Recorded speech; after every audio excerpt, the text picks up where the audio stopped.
Run.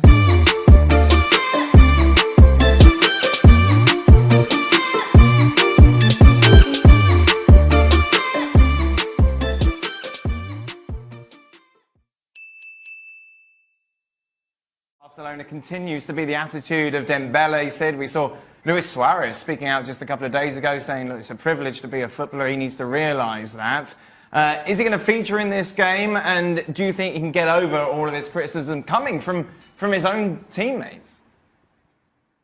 Yeah, and I think that's a really important point, Dan. I think one of the things that's been so interesting over the last 10 days is that these have been public statements made by people around him. And I think that tells you that they must have reached a point where patience had worn thin, where they believe that either, right, I've had enough of this and I've got to say something, or whether there was actually a concerted decision, if you like, to say, look, one of the things we need to do now is to come out and say these things publicly to try and effectively kind of force him back into line. And I think there's an awareness at Barcelona that they have an incredibly talented player. This is a player who scored on 4 different occasions this season really key goals in winning games, and obviously starting, of course, with the Super Cup against Sevilla.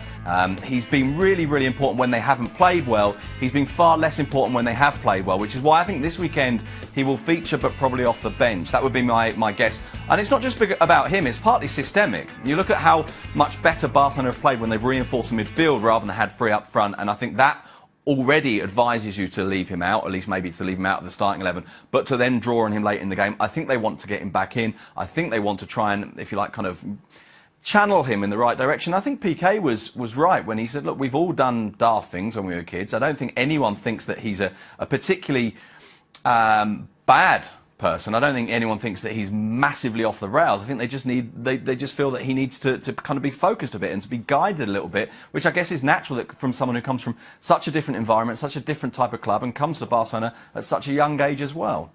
We'll learn a lot about him, won't we, and how he reacts to Yeah, and also, but if you're going to a big club, doesn't matter how young you are, if you're not turning up for training at the right time and you're not turning up for training on certain days and you're not towing the line, that's a massive problem. It's not just the club's responsibility, it's his responsibility. You must know, as if you're going to a top club, if you're playing any professional football, you've got to be a top-class player and you've got to behave in the right manner. And it's up to you and the people around you, not just the people at the club, the agent, his friends, they've got to get him into line. I think what you see here is exactly how easy it is to fall off the rails when you do find yourself at a big club like Barcelona at a very young age. We spoke extensively about Sir Alex Ferguson and the class of '92 and how strict he was with them, and you see the results. At the same time, since that, you've seen any number of occasions where players have moved money, been heavily loaded as teenagers, moved to big clubs, and then kind of fell off the rails. And you're absolutely right. It's about who they have around them. Yeah. And if the club doesn't take an active role in controlling who's around these young players, these are the incidents you end up with. You know the strangest thing about this is, normally when you've got a player who's stepping out of line, who's missing training, who's being late, usually that transfers onto the field and they're just, you know, it takes them to get to rock bottom where they're being outed in public by the players in the club. Yeah. This guy's doing it, this guy's the opposite. Because this guy on the field, as Sid's just told you, on 4 different occasions, he's scored important goals and he's actually contributing. That is not usual. But eventually his standards will drop and drop and drop if you're not behaving yourself, if you're doing the wrong things off the field, if you're not turning up for training, if you're not training hard enough. Eventually that will take its toll. Barca come into this off the back of that home defeat against Betis. It should be a belting tie, shouldn't it? Yeah, it really should. And in the last few years, this has become bigger than ever. Obviously, it's become bigger than ever in part because Diego Simeone has kind of recovered Atletico Madrid and made them genuine contenders, but also because it feels like these two, at least in La Liga, have kind of dominated. I mean, bear in mind, we forget this, I think, sometimes too readily, that Atletico Madrid finished ahead of Real Madrid last season, that this is a side that if anyone pushed Barcelona, in the end, no one really did, it was them. This is a side who, of course, won the league title at Barcelona's Camp Nou Stadium back in 2014. And so yeah, this is seen as a big deal. And I think this year, perhaps increasingly so as well, because of the sense that Barcelona don't entirely convince. And so when you look at Atletico Madrid's possibilities of winning the league, you always kind of think to yourself, even now, even with everything that Atletico have achieved, you tend to think, well, it needs a season in which Madrid or Barcelona aren't quite at their best. And they've got that now. So this does feel like a season in which Atletico genuinely could contend for the title. Barca slight favourites according to the bookies, Sid. Is that fair? Do you concur with that? Well, I think this comes really from looking at the record, because curiously enough, while Simeone has made Atletico Madrid this great side, this side that competes for everything, he hasn't been able to beat Barcelona. Even the year when Atletico Madrid won the league with that Diego Godin goal, it was actually a draw at the Camp Nou, not an Atletico Madrid victory. And I think if you look at it from that point of view, you can see why Barcelona are slight favourites. And fundamentally, that tends to rest on Messi, because if you look at the results now, I'm going to get these in the wrong order, but this is basically the right run of results over the last 6 or 7 years. 2-1, 2-1, 1-0, 0-1, 2-1, 1-0, 0-1. And it's been like that all the way through. There hasn't been a victory by more than 1 goal, I think, in the league games. Gran partido el que tendremos este fin de semana. Atlético de Madrid estará viendo las caras con el Fútbol Club Barcelona. Los blaugranas líderes con 24 unidades. A 1 punto se encuentra el conjunto que dirige el Cholo Simeone. Reacciones de cara a lo que va a ser el duelo de la semana. Pues este año estamos teniendo más problemas en partidos que en teoría la gente piensa que son más sencillos, que luego no lo son. Que tienen su dificultad, y es verdad que también en partidos con rivales importantes, pues bueno, estamos dando una buena medida, y mañana pues bueno, es un rival, un candidato al título, el Atlético, como lo fue el año pasado.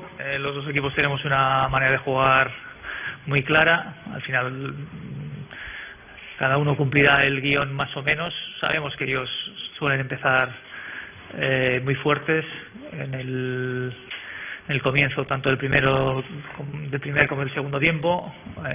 Posiblemente nos hagan alguna presión más alta, pero ellos irán donde se han hecho fuertes, donde están más a gusto, donde están consiguiendo tantos éxitos, y nosotros iremos también pues a lo que nos da resultado a nosotros. Intentaremos dominar el juego, intentaremos ser precavidos en el sentido de que ellos tienen un gran contraataque, tienen grandes lanzadores, jugadores que corren muy bien al espacio, y eso lo tenemos que tener en cuenta. Luego, evidentemente, en situaciones de balón parado, que ellos son muy fuertes también, intentaremos aprovechar nuestras opciones, pues bueno, siendo fieles a lo que hacemos. El Atlético de Madrid, que ha sufrido muchísimo en el tema de las lesiones de los centrales. Barça, líder de la primera división de España con 24 puntos, pero va a perder la cima si cae contra el Atlético, que tiene 23. Los colchoneros, la mejor defensiva de la temporada, no sorprende, y los blaugranas son el mejor ataque, tampoco sorprende. Tras el fugaz y poco fructífero paso de Julen Lopetegui por el Real Madrid, Santiago Solari llegó a rescatar un equipo merengue sin pies ni cabeza. El director técnico ha hablado por primera vez desde que fue ratificado como dirigente por la directiva merengue, acto que por cierto no quiso el argentino, como es costumbre. Previo al duelo contra el Eibar, Solari agradeció a Florentino Pérez y mencionó su ilusión con mensajes cortos y puntuales. Reacciones. No sé si cerrado, lo imagino muy intenso y muy aguerrido, porque es un equipo que tiene los conceptos muy claros, y cerrado no lo sé, porque es un equipo agresivo, que presiona muchísimo, así que bueno, seguramente será entretenido. Zidane es absolutamente incomparable con cualquiera. Zidane es una leyenda de este club. Zidane es una leyenda, como futbolista, porque tuvo un nivel fantástico, y fue un jugador exquisito, con el cual tuve la posibilidad y la suerte de compartir, ¿no? Y de sudar y de luchar juntos. Y como entrenador, yo no lo sé porque no tengo las estadísticas, pero probablemente sea el entrenador más exitoso de la historia del Real Madrid. Pero más allá de todo eso, yo a Zidane lo admiro como hombre, y lo admiro como ser humano. Y para mí no hay que compararlo con nadie, hay que dejarlo allí, con él mismo, ¿no? En su grandeza, está solo. Santiago Solari es el sexto entrenador en la historia del Real Madrid que gana sus 4 primeros partidos oficiales. El argentino se une a Pellegrini, Camacho, Boscov, Fernández y Girante.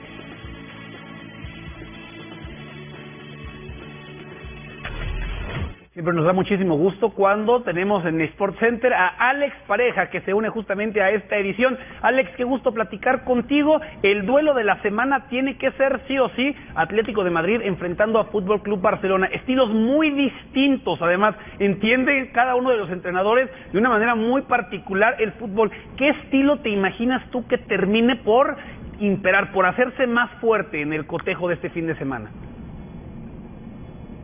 ¿Qué tal, Toño? ¿Qué tal, Vane? Bueno, pues yo creo que este año tiene muchas opciones el Atlético de Madrid de romper esa racha negativa que arrastra ante el Barcelona en su estadio en Liga. Sí que es cierto que le derrotó en Liga de Campeones, pero en la Liga hace mucho tiempo que los del Cholo Simeone no ganan al Barcelona, y yo creo que este puede ser un buen año para que rompan esa racha, y me explico. El Barcelona sí que es cierto que es el equipo de siempre, el equipo reconocible este año, incluso un puntito más atrevido que el año pasado con ese regreso al 4-3-3, pero el hecho de que Messi vuelva al equipo implica una cierta desconexión, una cierta descoordinación en la presión, y lo vimos en el partido ante el Betis, esa derrota que ya casi nadie se acuerda, pero es que el Barcelona viene de caer derrotado 3-4 en casa con el Betis en el Camp Nou, y cuando Messi está en el terreno de juego, cuando Suárez está en el terreno de juego, la presión del Barcelona no es tan efectiva, y muchas veces el que lo corrige, sobre todo por ese sector derecho,